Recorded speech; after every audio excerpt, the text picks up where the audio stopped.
Hi viewers, welcome to AS media. YS Jagan తనకు తిరుగు లేదనుకున్నారు. ముఖ్యమంత్రిగా ఒక ఛాన్స్ ఇవ్వాలని అధికారంలోకి వచ్చిన జగన్ ఒక రకంగా ఏపీని అన్ని రకాలుగా భ్రష్టు పట్టించారన్న ప్రతిపక్షాల విమర్శలు జనాల్లోకి బలంగా వెళ్లిపోయాయి. కేవలం సంక్షేమ పథకాలతో ప్రజల్ని తమ ఓటు బ్యాంకుగా మార్చుకునేందుకు జగన్ చేసిన ప్రయత్నం బెడిసికొట్టిందనే చెప్పాలి.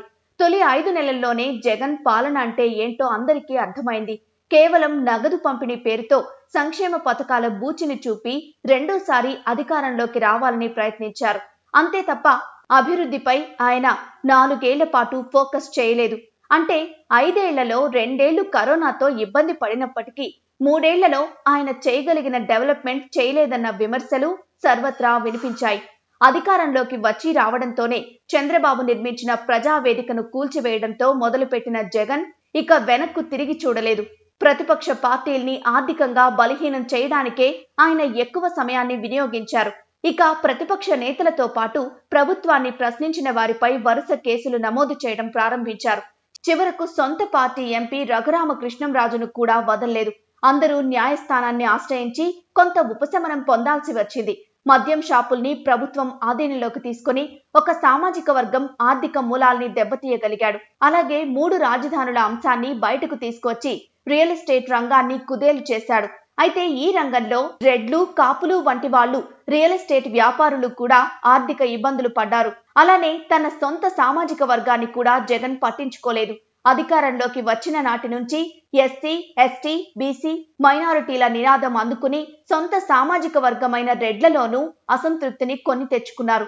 2019 ఎన్నికల్లో తమ ఆస్తుల్ని అమ్ముకుని జగన్ను గెలిపించడం కోసం పనిచేసిన వారు సైతం ఈ ప్రభుత్వంలో ఎలాంటి పదవులు, కాంట్రాక్టులు రాకపోవడంతో పాటు ఆర్థికంగా నష్టపోయారు.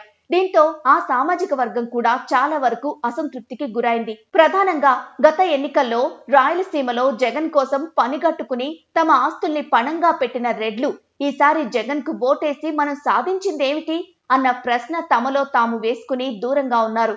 దూరంగా ఉండడంతో పాటు తాము ప్రభావం చూపే ఓటర్లను కూటమి వైపుకు డైవర్ట్ చేశారు. అది కూడా జగన్ కు దెబ్బే. ఇక జగన్ అంటే పిచ్చిగా ఉన్న క్యాడర్ను ముఖ్యమంత్రి అయిన తర్వాత అస్సలు పట్టించుకోలేదు. చొక్కాలు చించుకుని తాము గత ఎన్నికల్లో పోలింగ్ కేంద్రాల వద్ద అప్పటి అధికార పార్టీ నేతలతో తలపడి తలలు పగలగొట్టుకుంటే అధికారంలోకి వచ్చిన తర్వాత పూర్తిగా పక్కన పెట్టారు. వాలంటీర్ వ్యవస్థను తీసుకొచ్చి క్యాడర్ను నీరుగార్చారు. గ్రామాల్లో సైతం జెండా పట్టుకున్న వారిని లెక్క చేయని పరిస్థితికి తెచ్చిన జగన్ స్వయంకృతం కారణంగానే ఈసారి క్యాడర్ పోలింగ్ కేంద్రాల వద్ద బలంగా నిలబడలేదు. ఇందులో ఎలాంటి సందేహం లేదు.